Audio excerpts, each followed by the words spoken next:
All right, we are live. What is going on, everybody? Welcome, Texans fans everywhere, to another edition of Texans Daily here on Bleacher Report. As you see, I am the only person here today.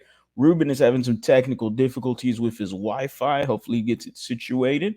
But he won't be joining us today for our latest episode of Texans Daily, where we will be talking about the conversation of whether or not the Houston Texans should draft a wide receiver or an offensive lineman. Obviously, those are the two biggest needs for this team. We'll also enter the aspect of just best player available because that's always going to be in the conversation as well when it comes to the NFL draft, which is under a month away. We are definitely excited about the NFL draft. So, hey, while you're at it, guys, as you're watching this, don't you forget Bleacher Report. I will be live immediately after we are picking at 25. As soon as it's done, I will be live here on Bleacher Report, giving you the immediate reaction to the pick. And whatever the Houston Texans do, we obviously know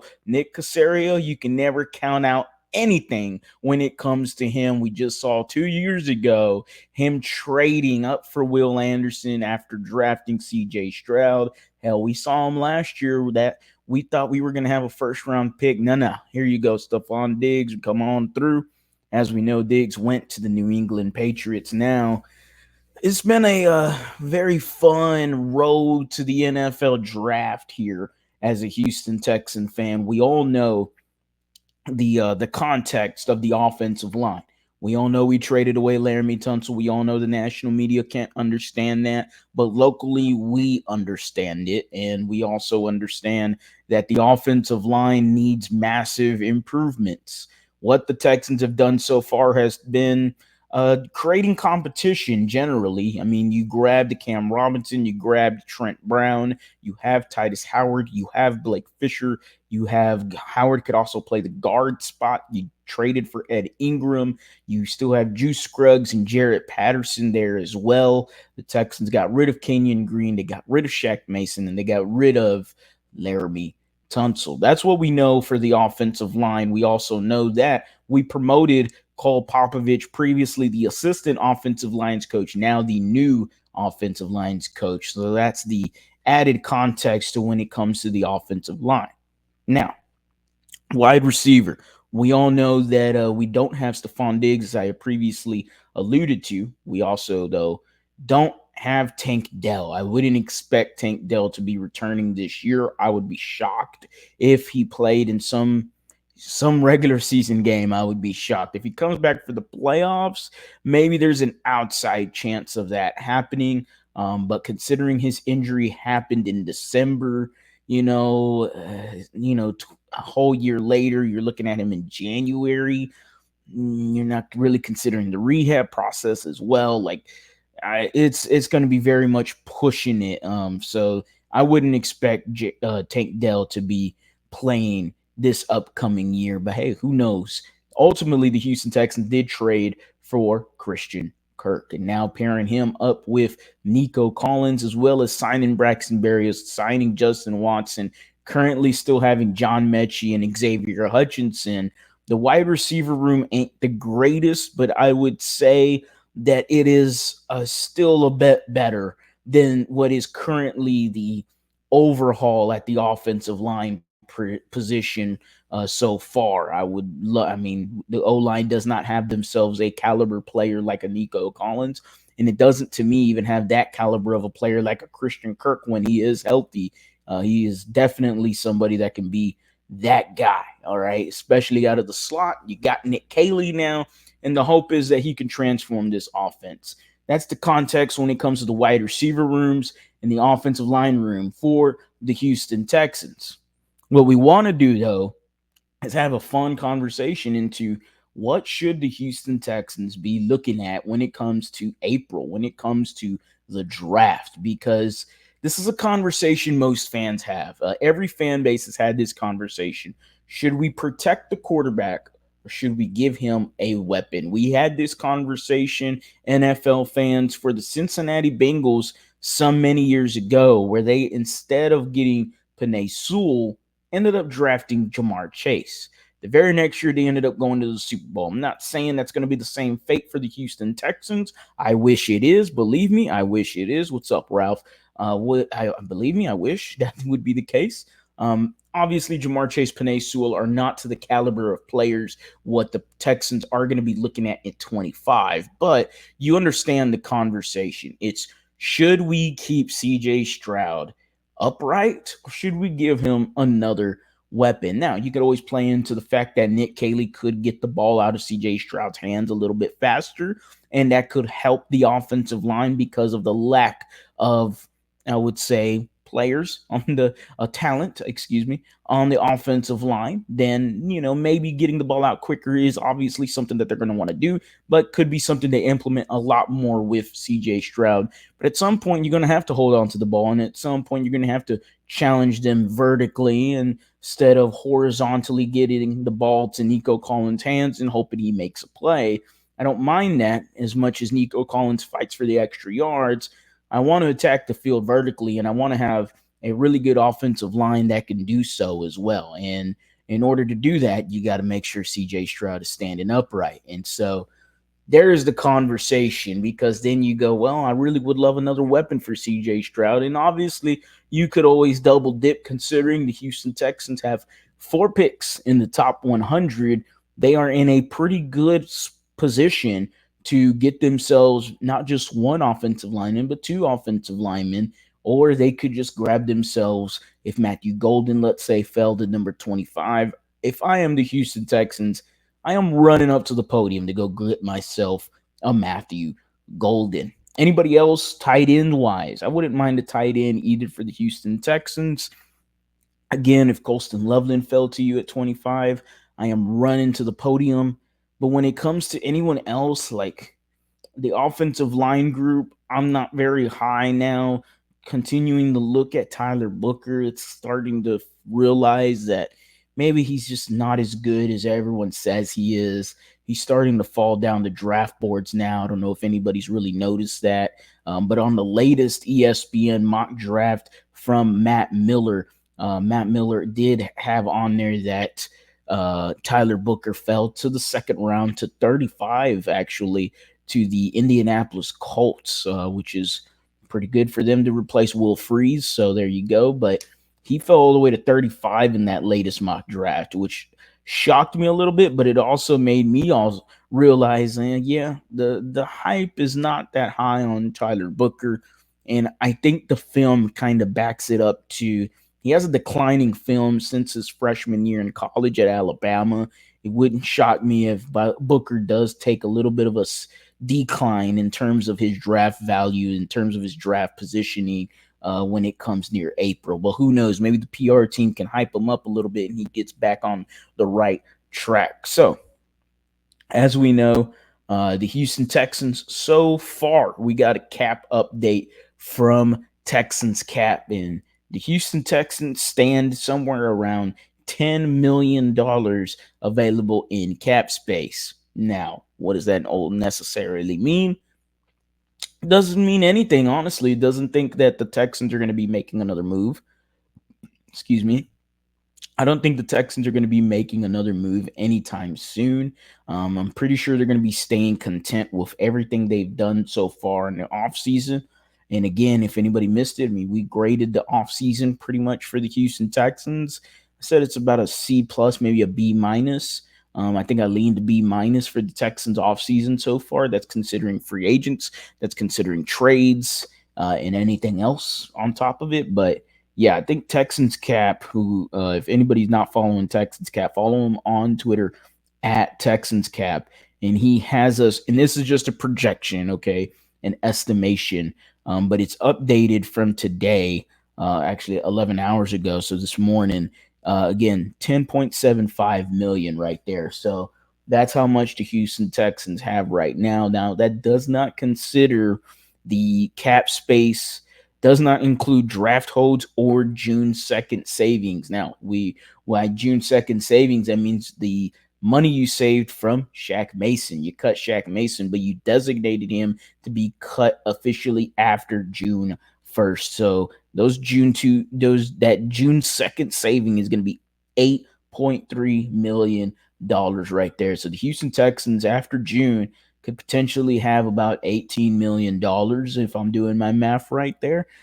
So yeah, that's not a bad idea. Or actually 19 million really, but it's not a bad thing to have at all whatsoever. But the Houston Texans currently, they're not going to be making a move. But when you do look into the future and you have that much cap space, it does make you wonder. Okay, they'll have about 20 million after the draft and everything. So you kind of go, interesting. Makes you wonder if maybe there could be another move if they didn't address a certain position in the NFL draft. Like if they just didn't address the wide receiver position enough. Maybe they drafted somebody in the with the last pick in the third round, which is the 89th pick in the draft for them. If they drafted someone there but didn't draft another receiver, maybe they want to address it with a veteran. Tyler Lockett's name is still out there. It's not a bad idea considering Tyler Lockett should somewhat know this scheme, playing against it for a few years in Seattle. He's a veteran. He's pretty consistent when it comes to his play on the field. Reliability is a big thing when it comes to Tyler Lockett. Still shocked he hasn't signed with the Raiders, considering they grabbed Pete Carroll, but that's just a name out there. If he is still out there by that time, maybe the Houston Texans, if they didn't address the wide receiver position enough, they could still grab themselves a veteran wide receiver, and I would not be upset with that at all. But wide receiver versus offensive line, man, it's a tough one because it's tough. The Houston Texans did have a meeting today with an offensive lineman from William and Mary. His name is Charles Grant. He plays left tackle for William and Mary. Now, William and Mary is a not known for football, if anybody realizes that. But Charles Grant is a pretty athletic dude, and I think it's going to translate. His play translates really well in the NFL because he's a mean dude. He is a mean individual. He has himself a little mean streak, and the Houston Texans just having a conversation with him, having a meet with Charles Grant. Definitely somebody that you also need. You need some offensive linemen in the worst way possible, and they were also in talks with Matthew Golden. They had a meeting with him.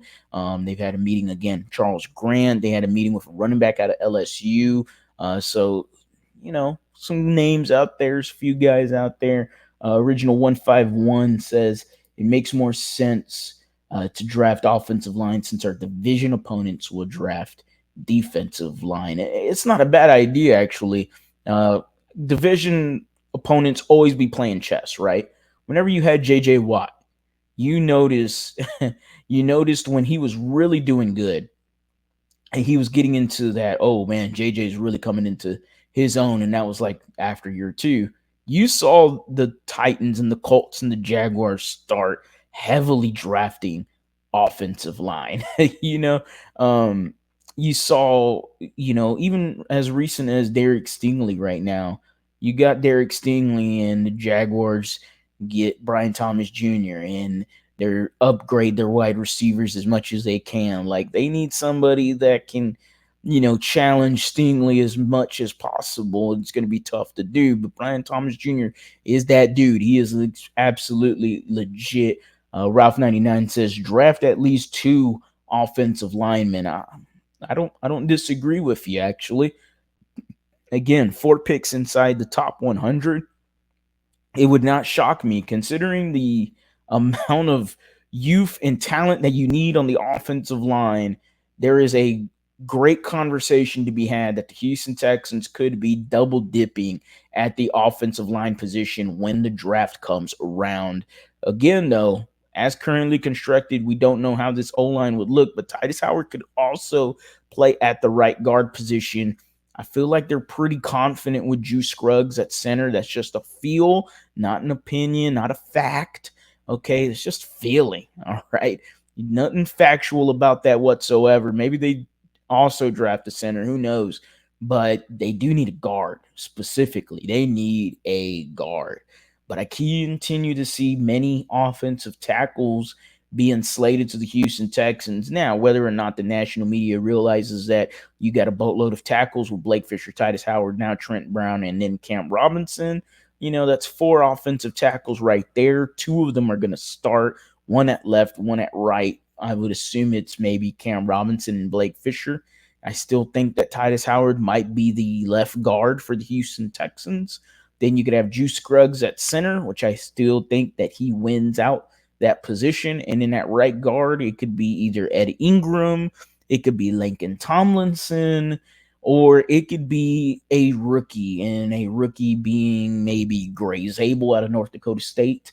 Maybe it's Tate Ratledge out of the University of Georgia. Maybe it's Dylan Fairchild, also another name out of the University of Georgia. Like, there's plenty of guys there for the Houston Texans to be taking, but there is also a great conversation to have when it comes to wide receivers, when it comes to a premium position, and when it comes to just having a fun, dynamic offense.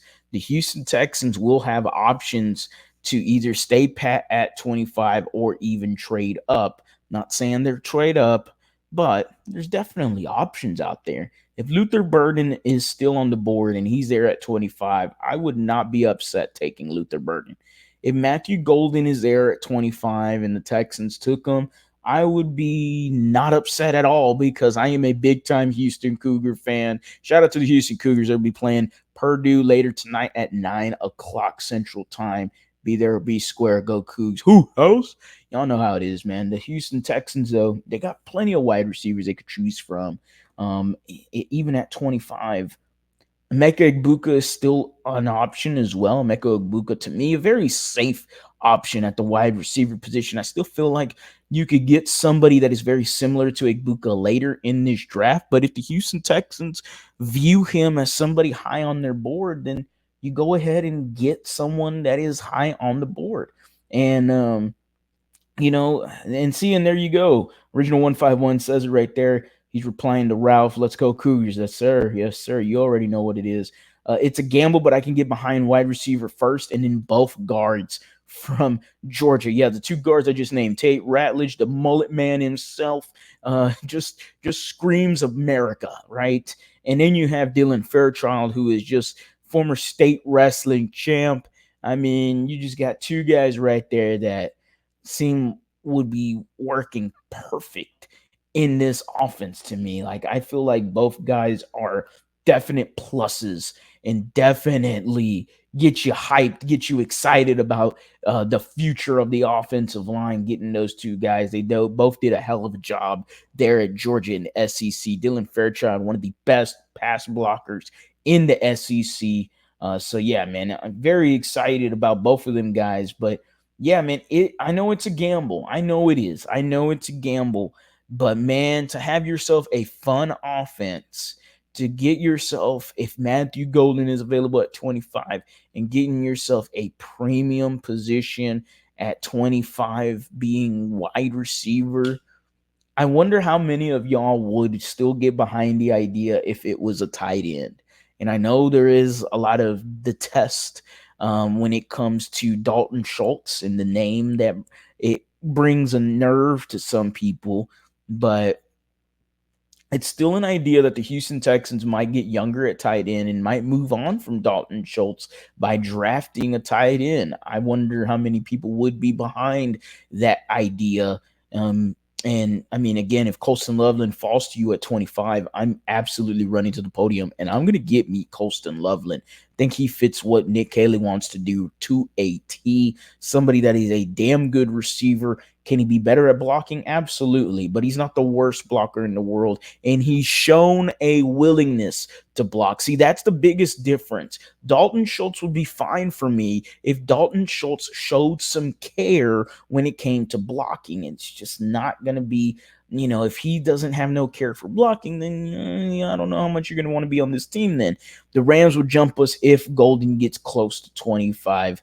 It wouldn't shock me either. The Rams, though, who knows? Because Jackson Dart is also going to be available around that realm as well too. In the LA Rams, they had all of this uncertainty when it came to the Matthew Stafford conversation about their quarterback. Who knows? What if the Rams want to trade up and get Jackson Dart instead of Matthew Stafford, and have Stafford be their starter, Dart learn under him after a year? Who knows? I actually like that idea of getting a tight end over a wide receiver. I mean, it's just an option. It's another option that we have to be talking about. To me, I think when it comes to the topic being draft a wide receiver or an offensive lineman, I think you got to keep your options open. This team is ready to win, and it's ready to win right now. And to me, the Houston Texans, to get the best player available that is on the board, whether that be a wide receiver, whether that be an offensive lineman, whether that be tight end, or and I'm about to get pushed off the cliff here by Texans fans. What if it's a defensive lineman? Like, what if it's a defensive tackle? What if the Houston Texans value Walter Nolan so high? And Walter Nolan is an absolute freak. If anybody wants to take a look at Walter Nolan and his highlights at Ole Miss, by all means, go to YouTube and YouTube him immediately. I know a lot of fans will get mad about this conversation, but it's not a bad idea to have, considering Walter Nolan would fit with D'Amico Ryans, and you can have yourself a defense extremely similar to that of the Philadelphia Eagles. And we all saw what the Eagles did in that Super Bowl to the Kansas City Chiefs. That's what you want to replicate. No, it's not a bad idea. That's all I'm going to say. B Sold That says possibly move up in round two for Jaden Higgins. Huh. I love Jaden Higgins. I don't know if you have to move up though. I don't know. I like Jaden Higgins out of Iowa State. Shout out to the Cyclones. Very good outside wide receiver. Super reliable. Did not drop many passes at all. Jaden Higgins is that dude, and I would absolutely love him to be with this team. I believe he was, what is it? Is it 6'4", 210, 447 40? I mean, come on, man. 6'4", 210, 447 40. That big old frame next to Nico Collins. Red zone threat next to Nico Collins, CJ Stroud, Joe Mixon. Hey man, that right there is and see, that's the conversation you have when it comes to wide receiver or offensive line. But I was talking more about that for 25. I think Jaden Higgins would be available at 58. But it would not shock me if Nick Caserio does not get the guy he wants. Like, if he sees Jaden Higgins is still available in the second round and he starts getting word that a team might trade up to get him, the Texans, they got the picks to trade up. They got 2 picks in the third round, 79 and 89. If he sees somebody he likes and he wants to get them, and he feels like they are a day one contributor to the offensive side of the ball for this football, or any side of the ball for this football team, then yeah, Nick Caserio has shown the willingness to trade up many times. Okay, he is not afraid to go get anybody he wants. So yeah, Jaden Higgins, sign me up. Him, Nico, and Christian Kirk. Ooh, man, that right there is a solid trio that is going to put some fear in opposing secondaries. Make sure Christian Kirk is healthy. Make sure he is healthy. But as long as he is healthy, the Houston Texans should be cooking offensively. I think Nick Caley's going to prove himself to the rest of the NFL as well as Houston that he's going to be a damn good OC. I just have a very good feeling about him hired. Like, when it came to Bobby Slowick, I felt okay about it, but there was a lot more question marks when it came to Bobby Slowick, and a lot more. Okay, well, this is his first time, and yes, it's the first time for Nick Caley too. But there's a lot more experience with Nick Caley compared to Bobby Slowick. So, who knows? It is what it is. But again, wide receiver versus O-line. A lot of fans saying tight end would not be so bad. Haven't seen anybody talk about defensive tackle. Thought I might have been thrown off the ledge there by Texans fans. I was hoping I wasn't. I still believe the Houston Texans, because they are in a win now situation and they are pretty luxurious when it comes to their entire roster. I mean, obviously, we know we need an offensive lineman. We obviously know we need a wide receiver.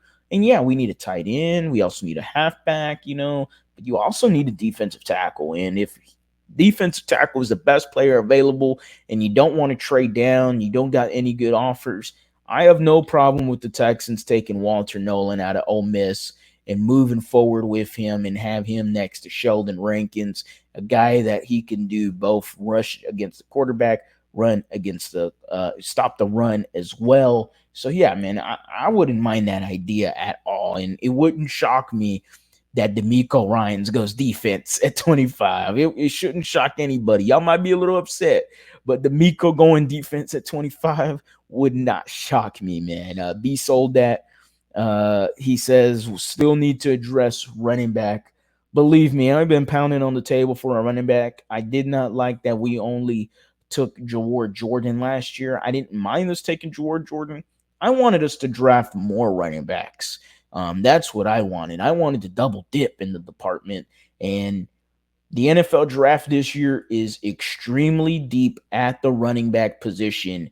There's going to be guys getting taken in the third round, fourth round, maybe even the fifth round that are going to get some starter snaps in the NFL. It would not shock me if the Texans decided to maybe even double dip as well at running back. And man, I mean, there's many options. We know the Houston Texans have met with Caleb Johnson at the NFL Combine. They officially met with Jaden Blue, the running back out of Texas. To all my Longhorns fans, the Burnt Orange crew, hey, Jaden Blue is a very solid running back, fast guy. A little bit of a fumble issue, but hey, keep that rock in there, and you're gonna be doing just all right. But the Houston Texans did talk to Jaden Blue. And then there's other running backs as well. You got Travion Henderson from Ohio State. You also got his running mate Quinshawn Judkins from Ohio State. Man, hey, Travion Henderson to me is a great complimentary back to Joe Mixon. There's Caleb Johnson out of Iowa. I love Caleb Johnson. I'm a big Dylan Sampson guy out of Tennessee. The jump cuts, the inside zone runs that he can do. He's a damn good receiver as well. Trevor Etienne, extremely good receiver. He is a running back, but he has receiver hands. He's going to be like a day 3 pick, and Caleb Johnson's going to be a day 2 pick, and that's what's so crazy. Original 151 has a question for me. What does Hutch, Mechie, and Pierce need to do to ease us Texans, or do you feel them more of as possible trade pieces? Ooh, I'm burping here. We'll wrap it up with this question. Hutch, Mech, and Pierce. Look, I know Damian Pierce, he was seen working out just a few weeks ago, and hey, I appreciate him. I love him. I like Damian Pierce. He's a very fun individual. He's a great guy, first off, and he is hilarious in that locker room. But comedy doesn't bring results. And we're in the business of finding good players and making sure these players play up to standard. And Damian Pierce, since switching over to that Bobby Slowick scheme, he just hasn't looked good at all. And he didn't look good when he was supposed to get the majority of the reps. You were pretty lucky that you had Devin Singletary last year, and it's why you traded for Joe Mixon or 2 years ago, and then it's why you traded for Joe Mixon last year. And Damian Pierce, besides special teams, I mean, he does kick returns, but that's it. Like, he doesn't play special teams. He only does kick returns. He's not out there as a gunner. He's not out there as a protector, blocker like Dare and Bugawale, who I know people are going to laugh at it, but I mean, he can also be a kicker. And I know Pierce has been on special teams, and he's looked okay as a kick returner, but I mean, they just signed Braxton Berrios, who is an all-pro at special teams as a kick returner, punt returner for the New York Jets just a few years ago. So there's competition right there. Hutch and Mechie. When I look at Hutch, His competition is Justin Watson, somebody they signed from the Kansas City Chiefs, very similar to Hutch, plays outside receiver like Hutchinson. And then Mechie, his competition is Braxton Berrios. Mechie was somebody that's supposed to be heavily utilized in the slot. Braxton Berrios is a heavy slot usage guy. But the problem is Braxton Berrios can play special teams. That is a leg up in the competition aspect for Braxton Berrios compared to John Mechie, who doesn't play special teams. And when I have seen him out there on special teams, I saw him at training camp. He muffed quite a few punts, and it's not something I would be very comfortable seeing out of John Mechie. They obviously weren't comfortable putting him out there when you had injuries, even to Robert Woods, and Robert Woods ended up being the main sole punt return guy, even though he wasn't no threat as a punt return guy. So yeah, that's to answer your question. I see them more, and I don't even know if they have any trade value. Original 151, and appreciate the question. I don't even know if they have trade value. I really don't. That's the biggest issues. I don't think Hutch and Mechie, you're not getting much out of the market for those guys. You might, as much as you might get is a 6th-round pick. That's probably it. So again, appreciate you with the question, my guy. I hope I answered it to the best of my ability. But that is it, Texans fans. I broke down receivers, offensive linemen, and trying to enter the conversation of getting more into the best player available. Would not be mad at tight end. I wouldn't even be mad at a defensive lineman. You can't ever take out a defensive player considering your coach is a defensive coordinator initially. And D'Amico Ryans. Appreciate every single one of y'all that hopped in the stream. We are going to be ending it right now. So again, thank you so much to Bleacher Report for giving us the opportunity. Ruben will be back on the next stream. Yeah, have a blessed one, man.